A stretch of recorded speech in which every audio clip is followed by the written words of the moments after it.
This week on the agenda, fighting inflation. As the global cost of living keeps getting higher, what can the world do to bring it under control?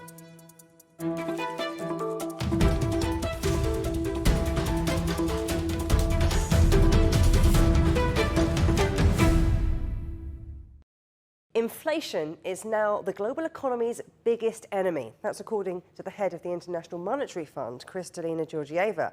As countries, including the United States, the UK and Turkey, see their highest inflation rates in decades, and the Eurozone, its highest rate ever, she's warned that 2023 will be even tougher than 2022 unless central banks can work to control it. But with the perfect storm of the COVID pandemic, supply chain problems and the conflict in Ukraine, how's that going to happen? Well, joining me now is the Managing Director of the World Economic Forum, Saadia Zahidi. Great to see you and talk to you. I have to say, though, everyone seems very surprised by inflation. But wasn't inflation being so low for so long the big issue? I think you're right there. We have to look at the sort of the longer arc here. And the surprise is perhaps how all of these different factors have come together in the last few months. But if we look at the last 2.5 years, we went through lockdowns in COVID. Clearly that created supply-related breakdowns, supply-related pressure. And then as we eased out of those lockdowns, it's taken a whole lot longer to get some of those supply chains working again than it did to simply shut them down. The second element as we came out of COVID was a lot more demand. And of course, with so much support across multiple economies, especially in the advanced markets, people were ready to spend, ready to consume again. And then you got a new supply shock, which was related to the war, and in particular affected energy prices, and combine that with climate changes and what that has done to food supply and food prices overall, in addition to the food-related impact of war. So put all of these things together, and we've got this very complex hotbed of supply and demand-related pressures, and that is really fundamentally what is behind the inflation we're seeing today. So central banks around the world have stepped in. Has that been too little, too late? Well, hindsight is always 2020. And to some extent, there were certainly some voices, people like Larry Summers, that were saying that this inflation will not be transitory and faster action could have been taken. At the same time, I think given the crisis that a lot of the crisis mindset that a lot of policymakers were in particular central banks, when to start hitting the brakes, when to start having tighter monetary policy, clearly was a very difficult decision, and now we're seeing the consequences of that. And what it's also thrown up is the tensions, hasn't it, between governments and central banks. Certainly, that's the story here in the United Kingdom. I don't need to tell you about shining a spotlight here, but how do you see it playing out around the world? That's really where some of the concern comes in, that are we now going to have this sort of crisis mindset take over and have either too many knee-jerk reactions or a reversion to policies of the past that maybe worked 20 or 30 years ago, but they're not the ones that are going to apply in this very unique or sort of perfect storm as you call it. So that's certainly one concern coming out of this short-term mindset. But I think there's another issue at play here, which is even if we do manage to hit some of the brakes on some of this inflation, and even if there is relative success on that front, or at least not as bad of a recession as some are predicting, what really happens in the longer term? Because if we think about the collective decisions that businesses are making, and we asked our chief economists what they think is going to happen, businesses are right now aligning themselves along geopolitical fault lines. They are going for much more localization. They're going for much more diversification. What this means in the longer term could actually be raised price levels, even if inflation is not so high, for quite a long time to come, because instead of going for efficiency, a lot of businesses will be taking decisions for broader resilience and redundancy. and those costs will get transferred to consumers. So I think we also have to have an eye on that piece, which means looking towards supply side policies in the longer term. So who should we be taking our cues from? Who can you look at and say, okay, they've got that medium-term outlook pretty spot on. Over there, they've got that longer-term perspective. Maybe they can collaborate. I mean, who's setting the example? I think it's very hard to be able to point to a specific government and say, here's who's getting it right. What I think we can look to is a combination of different aspects across different sectors. So let's take an example. The investments that are going towards greener energy in the long term, this could make energy much more localized. It could make energy much cheaper at local levels. And it could mean that one of the major contributors to longer term price increases could actually go down. So this investment toward green, which a lot of economies have taken up, even if the jury's out as to whether that's going to be good enough for being able to address the broader climate challenges, this could actually have a pretty significant impact in the longer term on lowering prices. I think there's a similar case to be made when it comes to social infrastructure and education and health and care. A lot more needs to be done on that front to make societies more resilient to these shocks. And that then makes the tools that are available to policymakers much more customized, much more refined, and not as blunt as the ones they currently have. You mentioned green investment, and it's got me thinking about big forums like COP26 and, of course, the upcoming COP27. And the sticking point has often been that some of the emerging and developing economies are holding back from those big spends because they've got other priorities, or that they think that there should be more investment in other areas from the developed nations. So how is this whole inflation surge going to affect relationships between the developing and emerging economies? Clearly, that's where there's some of the biggest sort of fallout from the current crisis. Developing economies have less fiscal room, less ability to be able to spend their way out of the crisis. They're already having to provide safety nets and support to much larger populations that have far less earnings. And then in addition to that, they have far less space to then be spending on some of these longer term goals. So developing economies are certainly the ones that are suffering the most through this short-term outlook. But I think this is also where there's an opportunity to rethink what will growth look like in the future for them. They will no longer be competing on the basis of, for example, simply cheap labor. They have an opportunity here to think very differently about how they attract investment. There are some interesting stories, some of the shifts that are happening from China to India, some of the shifts that are happening towards countries like Vietnam and Bangladesh, some of the windfall and the profits that are coming out of current oil prices in the Middle East, again, is boosting some of the possibility in those economies to invest for the future and to diversify for the future. So there is opportunity. It's really going to be about how policymakers in those countries spend differently. And it is also going to be about how advanced economies and developed markets think very differently about aid and investment, because there are many parts of the world where these opportunities do not exist and where they are going to have to think very differently about debt distress in particular. You talk about possibility, you talk about opportunity, but the World Economic Outlook from the chief economist is a pretty miserable read, isn't it? I mean, COVID-19 continues to affect growth. We've got the conflict in Ukraine causing major economic disruption, threatening energy supplies, as you've mentioned, and all of this is fueling inflation. It's a global problem. Are there any winners here? I think there aren't any necessarily winners at the present stage because of how much of a perfect storm this is, because of what type of crisis it is. But what the chief economist outlook does also point to is that there are tools in the hands of policymakers. There is the need for a medium-term outlook. There is the need for much greater policy coordination across countries.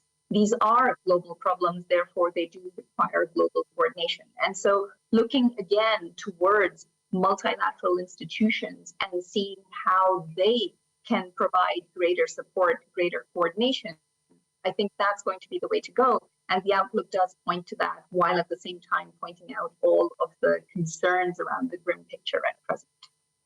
Saadia Zahidi, always a pleasure talking to you. Thank you. Good to talk to you. Thank you.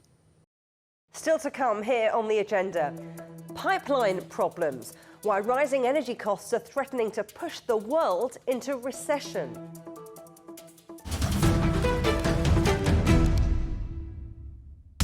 Roger, you loud and clear. We can try out the wild and crazy ideas. Nothing can stop an idea whose time is coming. This idea is coming. I actually feel quite comfortable in isolation.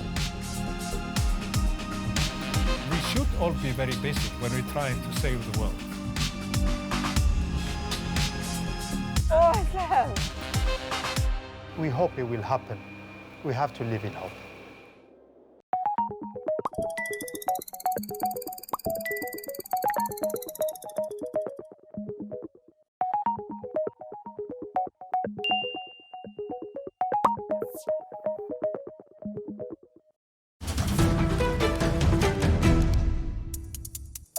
Welcome back to the agenda. Saadia Zahidi thinks the current inflation crisis could provide an opportunity to reshape the global economy. But is the world ready to do that? And even if it is, it looks like things might get worse before they get better, according to the latest report from the World Trade Organization. Joining me now are Coleman, Economics Affairs Officer at the World Trade Organization, Jeffrey Sachs, economist and director of the Center for Sustainable Development at Columbia University, and Qiang, assistant director of the International Monetary Institute at Renmin University in Beijing. Gentlemen, thank you all very much for being here. Coleman, I'm going to start with you because the WTO's report is pretty gloomy, isn't it? I mean, showing trade growth dropping sharply to just 1% next year compared to initial estimates of 3.4%. So how much is all of this down to what we're seeing with inflation? Well, it's indirectly due to inflation to the extent that that import demand is closely related to global GDP, and inflation is weighing on economies at the moment. The question then becomes like how much of it is due to inflation and what are the causes? There's always a reason behind price changes. So if we look at Europe at the moment, it's very closely linked to supplies of energy and natural gas as a result of the Ukraine conflict. And also regional, it's more so affecting Europe than other regions because natural gas markets tend to be more regional than global. If you turn to the United States, though, the United States has a tighter labor market, higher nominal wage growth, and so this could be a sign of more maybe the result of monetary and fiscal policies since the pandemic. Then if you look at Asia and including China, there have been pandemic-related disruptions in production and shipping, and also lingering after effects from the pandemic that have caused certain goods to become in scarce supply. And so that has pushed up prices for goods in that case. But regardless of the cause, inflation is squeezing households and increasing production costs for businesses, which hurts economic growth and then in turn hurts trade. And Jeffrey Sachs, the United States has been accused of exporting inflation. If we look at Fed hiking their interest rates faster and higher, maybe that's put pressure on other countries, put pressure on the value of other currencies. Do you think that's a fair assessment of the current situation? I think the basic point is that the world is suffering from what we call stagflation for the first time in 40 years. Stagflation means that supply has gone down, but the spending has actually gone up in currency terms. And that's because we've had disruptions on the supply side, the pandemic, the war, the sanctions, the geopolitical tensions. But on the demand side, when the pandemic hit, the central banks expanded the money supplies enormously in the United States and in Europe. And when you expand the money supply, that gives an inflationary impulse. When you have a contraction of supply, that raises prices while lowering output. And so we have, in this sense, the worst of both worlds. That is what stagflation is: falling output, rising prices. We had it in the 1970s when we had energy disruptions from the Middle East. Now we have it in this decade because of similar disruptions, actually, disruptions of the energy supplies combined with expansionary monetary policy in the past couple of years. Just to add, now the central banks, especially the Fed and the European Central Bank, are fighting the inflation. But when you fight inflation that has come from the causes that I've described, you worsen the downturn without having much effect in the very short run on prices. And the result is that you make the economic contraction even stronger, the idea being to get the inflation back under control. In other words, the next months are going to be very difficult for the world economy. It is a difficult time for the economy. And Qiang, I'd like to bring you in now because, as Jeffrey was saying, from Norway to Nigeria, I think around 75 central banks have lifted their benchmark interest rates in just the past year. But in spite of inflation threats, the risk of rising debt and pressure on the yuan, the Bank of China is one of the few central banks who has lowered interest rates. So what are we seeing there? Well, I think China is a very different situation, especially if you walk in the shoes of the Central Bank of China. You will feel that, first of all, the cycle of Chinese economy is, halfway, let's say half a year or maybe 1 year slower than America's situation because we've been spending a very long time controlling the pandemic. And therefore, we didn't go through the full cycle that USA or Western Europe has experienced. That's for one thing. And secondly is because China have a not fully liberalized a capital account, which gives the Chinese central bank the leeway or more space to do more of their monetary policies. So we basically say we have more sovereignty or we have more power of independent decision making.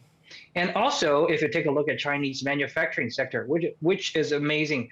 And in the first half of this year, Chinese manufacturing or export area has been achieving more than $2 trillion surplus only by half a year. Considering how much capital flow out in the other foreign countries, China still have a pump to pump in the money while maybe they're going to be capital outflow when the US government hike up the interest rate. And also, we find there is another point that is the Federal Reserve is helping China or certain countries like China. Because in China, we have a saying, do you know what is the best Kung Fu? The best Kung Fu master is the fastest Kung Fu master. When you punch fast enough, they wouldn't do whatever to do. So Federal Reserve punches very fast. They pump up the interest rate really quickly. Jeffrey, I want to know who you think could be punching faster, punching harder. I mean, we think, Saadia Zahidi from the World Economic Forum told us that it's really hard to determine whether any central banks are getting their approach to the crisis right. I mean, do you agree? Are there any central banks who maybe we should be taking the lead from? Well, the point is that these shocks have been very hard, and the challenges facing the central banks have been very difficult. When the pandemic hit, the contraction in the world in 2020 was extremely sharp.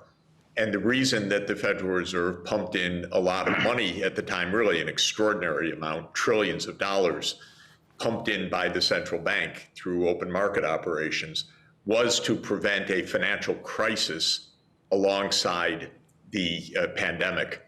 So it was very tricky to read. We hadn't had a pandemic like that in 100 years, and the Fed acted very sharply. But no doubt, what the Fed did in 2020 is now coming back to bite us in a way, because the monetary effects are gradually working through. First, they pumped up the stock market, actually, then they pumped up commodities prices. Now they're working their way through the rest of the economy.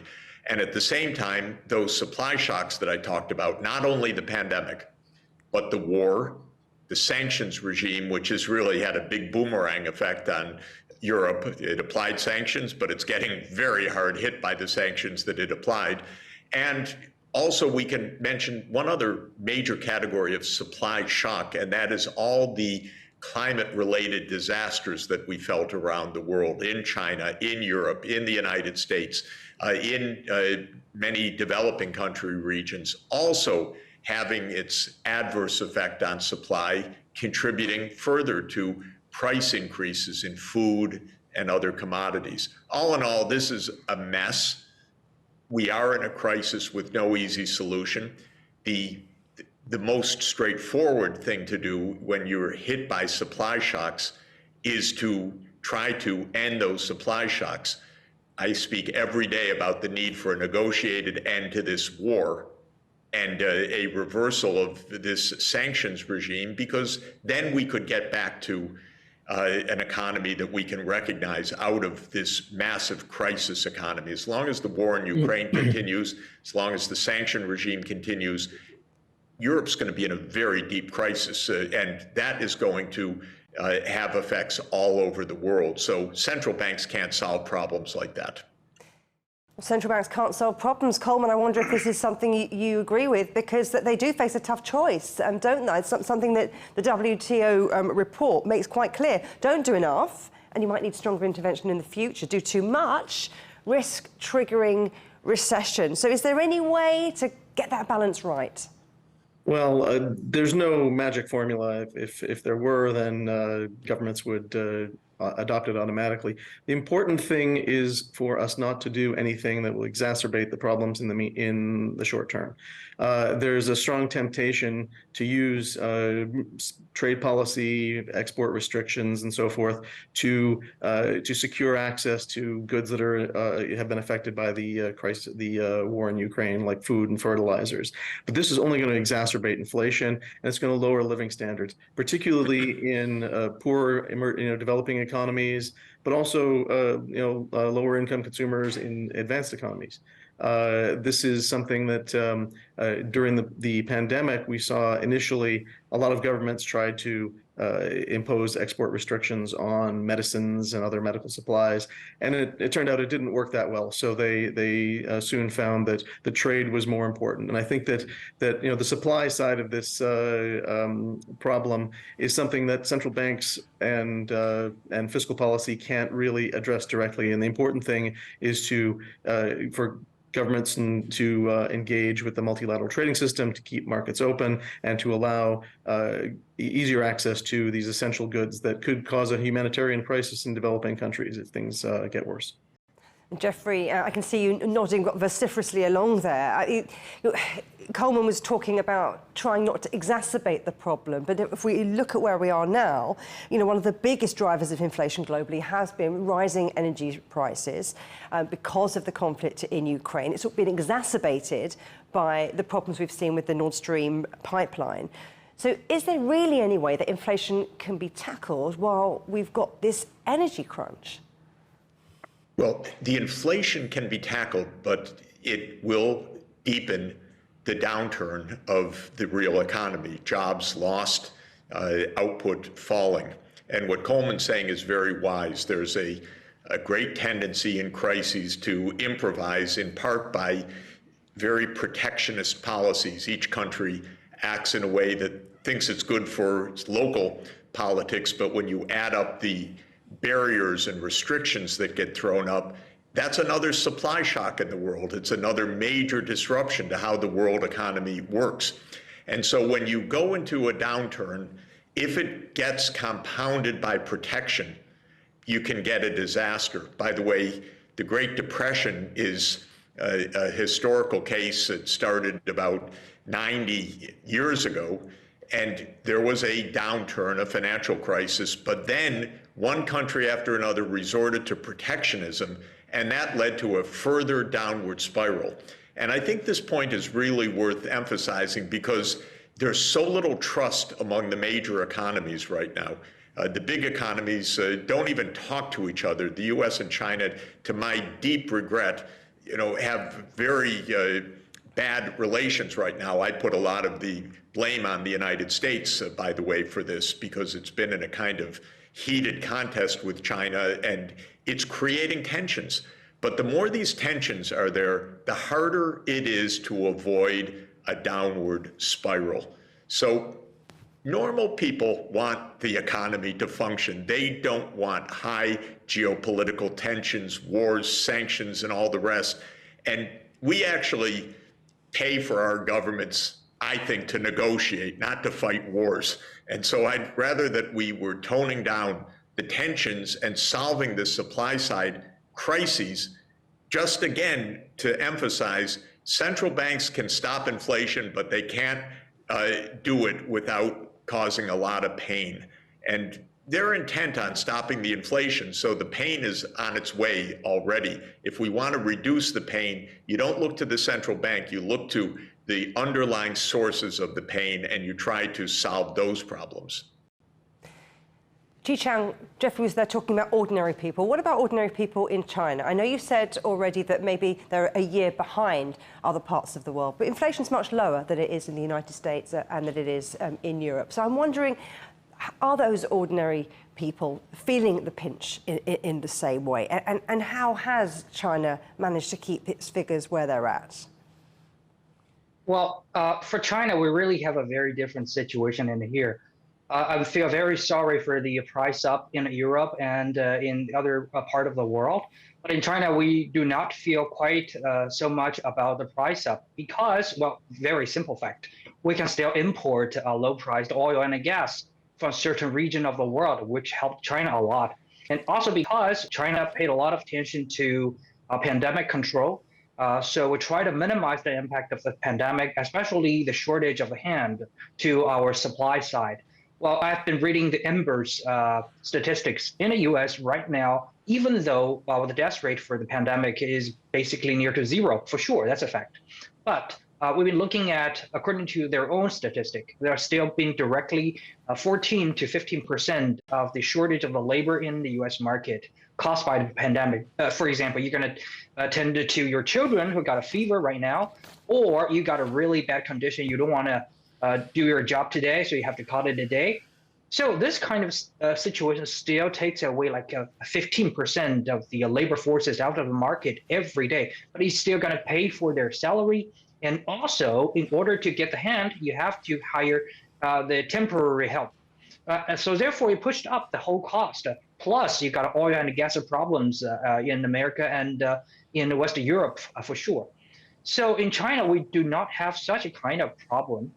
And that really helped China to bring down the whole price.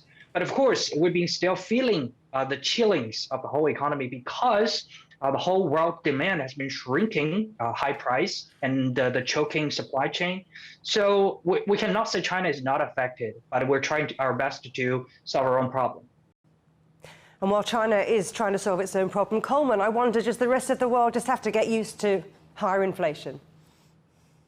Well, it could take some time to get this inflationary pressure out of the market. I mean, if things could improve tomorrow, if the conflict in Ukraine were to stop overnight, but to the extent that inflationary pressure has become more broad-based, covering more goods and services, and also become embedded in people's expectations, then it could take stronger policy interventions to bring that about. What we really need, as I said before, I just stressed the importance of not exacerbating the situation and keeping markets open to allow goods to flow to where they're most needed and prevent worse outcomes. Coleman, Nee, Jeffrey Sachs, and Qiang, thank you very much. Sure. Thank you. You can watch every episode of The Agenda in full on CGTN Europe's YouTube channel. And for exclusive extra content from me, my guests and the rest of the team, don't forget to check out The Agenda Show on TikTok. Coming up on a future agenda, can Europe cope without Russian oil and gas? Is there really any way to avoid a long, dark winter? But for now, from me, Juliet, Mann, and from all of the Agenda team here in London, goodbye.